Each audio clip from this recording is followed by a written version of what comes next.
Tests based on binomial distribution, यानी अगर आप देखें तो इस सिचुएशन में हम बाइनोमियल डिस्ट्रीब्यूशन की मदद से जो है वो हाइपोथेसिस की टेस्टिंग करेंगे और देखेंगे कि आया कि नल हाइपोथेसिस जो है उसे रिजेक्ट किया जाएगा या फिर उसे नहीं रिजेक्ट किया जाएगा। जैसे सिचुएशन ये है कि suppose you have a die and you suspect that it is biased toward the number 3, यानी कि उस डाई में ज्यादातर 3 आता है, ठीक है। इसके बाद हम कहेंगे कि ये बाइज्ड है, ठीक है, इसमें 3 ज्यादा प्रेफर होता है, ठीक है। And so run an experiment in which you throw the die 10 times and count that the number 3 comes up with 4 times, ठीक है। determine whether the die is biased। अब देखें यहाँ पर बाइनोमियल डिस्ट्रीब्यूशन की मदद से हम ये टेस्ट करेंगे, ठीक है।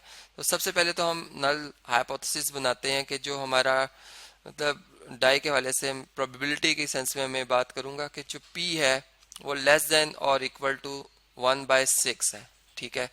यानी कि इसमें मैं ये कह रहा हूं कि जो डाई है वो नॉट बाइज्ड है, die is not biased towards number 3, ठीक है जी। वो मैंने स्टेटमेंट नहीं लिखी लेकिन बस इसको मैंने शॉर्ट फॉर्म में लिखा है। और इसमें जो हम अल्टरनेट हाइपोथेसिस बनाएंगे वो ये होगा कि जो प्रोबेबिलिटी है वो ग्रेटर देन 1/6 है। इसका मतलब कि ये ज्यादा प्रोबेबिलिटी का मतलब कि ज्यादा इसमें प्रेफर दिया जा रहा है 3 आने के लिए, ठीक है, मतलब बाइसनेस है इसमें, ठीक है जी।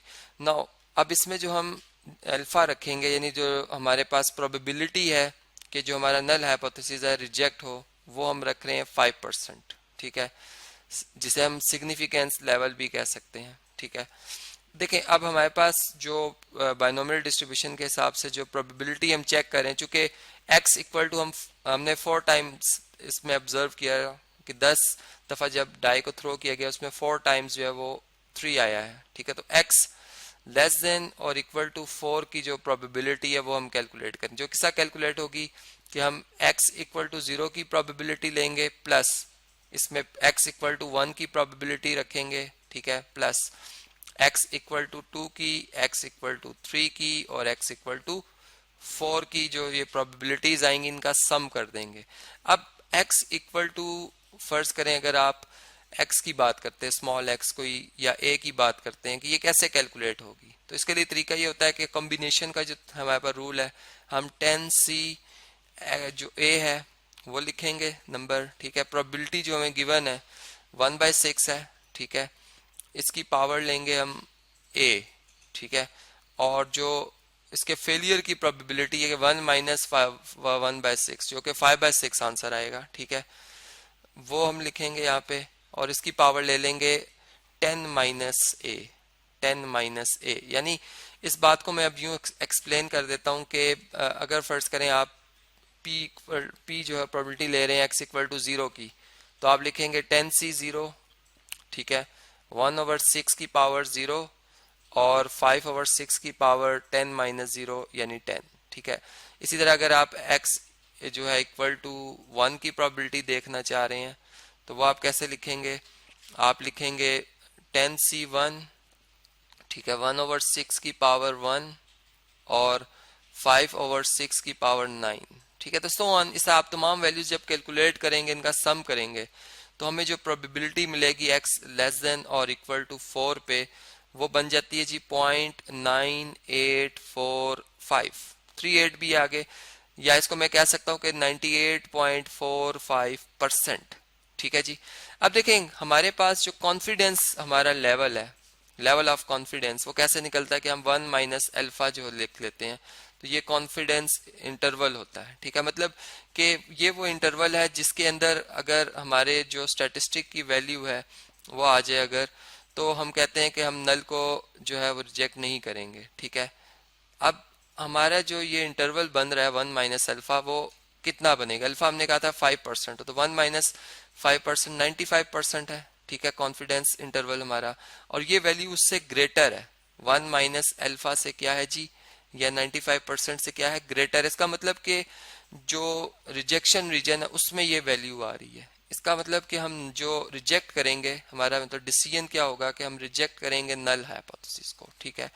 और इसका मतलब कि ये बात क्लियर हो रही है with 95 confidence level of confidence के जो हमारे पास ये नल हाइपोथेसिस है वो क्या है, वो रिजेक्ट हो रहा है कि ये जो हमने कहा था कि ये बाइस्ड नहीं है, इसका मतलब ये बाइस्ड है। ठीक है जी, तो ये प्रॉब्लम देख सकते हैं आपने बायनोमियल की मदद से हमने ये जो है ये प्रॉब्लम सॉल्व की। ठीक है जी, इसी तरह अगर नेक्स्ट आप प्रॉब्लम देखें, इसकी कैलकुलेशन भी मैंने की हुई है कि एक कॉइन है जिसको के we suspect that the coin is biased towards head, इसमें ज्यादा हेड आते हैं। ठीक है, हमने एक कॉइन को 8 टाइम्स थ्रो किया।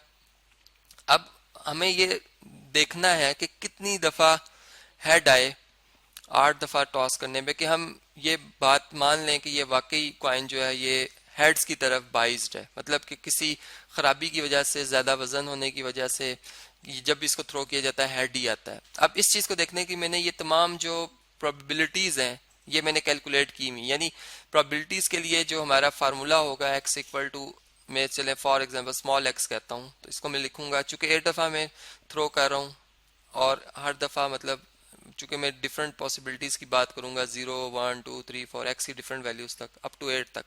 ठीक है, प्रोबेबिलिटी जो हेड की होती है हम जानते हैं 1/2 है। ठीक है, इसकी पावर x आएगी और जो इसके फेलियर है 1 माइनस 1/2 वो भी 1/2 आएगा, इसकी पावर बन जाएगी कितनी 8 माइनस एक्स। तो ये सॉल्व होने पे हमें आंसर मिलता है जी 8cx 1/2।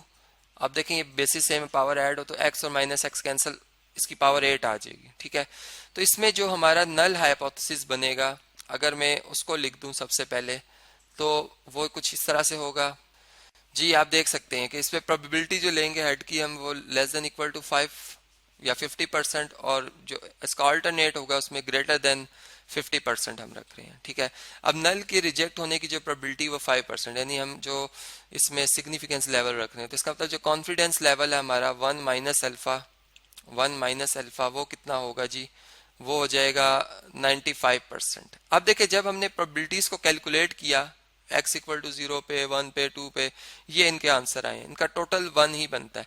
जब इनको क्यूमुलेट किया गया, मतलब कि अगर मैं यूं कहूं कि प्रोबेबिलिटीज ऑफ जो अगर मैं x इक्वल टू और लेस देन की बात करता हूं 2 की, तो इसमें मैं क्या करूंगा कि मैं probability of x equal to 0 plus x equal to 1 plus x equal to 2 इन तीनों को ऐड करूंगा। ठीक है, इन तीनों को मैं ऐड करूंगा। तो इस तरह से मैंने जब इनको क्यूमुलेट किया तो मैंने देखा कि 6 पे आके, ये 6 पे आके 95% से ज्यादा हो जाती है। इसका मतलब कि 6 जो है, मतलब 6 दफा जब हेड आएगा तो हम ये कहेंगे कि ये वाकई हमारा जो कॉइन है वो बाइज्ड टूवर्ड्स जो हेड है। ठीक है, तो यहाँ पर जो प्रोबेबिलिटी हम लेंगे यूं लिखेंगे x लेस देन और इक्वल टू 6 जो है हमारे पास वो इक्वल टू, उसका आंसर आ रहा है 0.9649।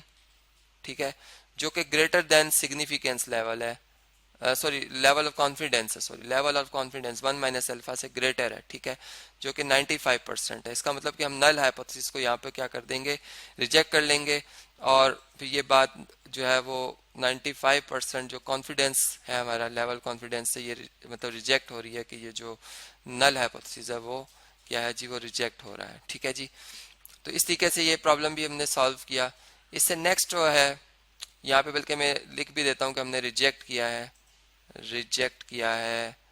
H0 को, नल हाइपोथेसिस को। ठीक है, और वो हमें पता चल गया 6 टाइम अगर हेड आए तो तब ये रिजेक्ट हो रहा है। ठीक है, इसी तरह अगर एक और प्रॉब्लम है, अगर इसमें देखें तो एक फैक्ट्री है, ठीक है, जो कि नैनो टेक्नोलॉजी कंपोनेंट्स बनाती है। ठीक है, उस हवाले से इंफॉर्मेशन है। इसमें अगर नल हाइपोथेसिस बनाया जाए तो हम इसमें कुछ यूं बात करेंगे।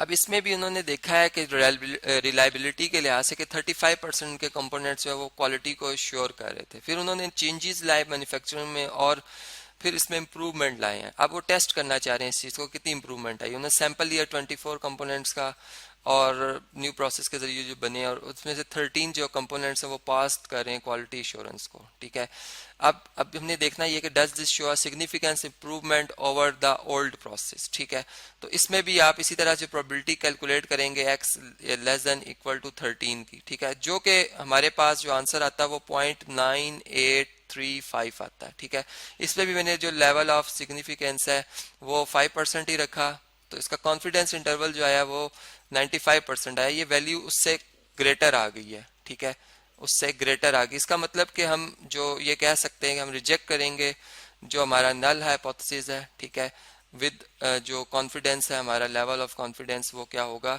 95% होगा।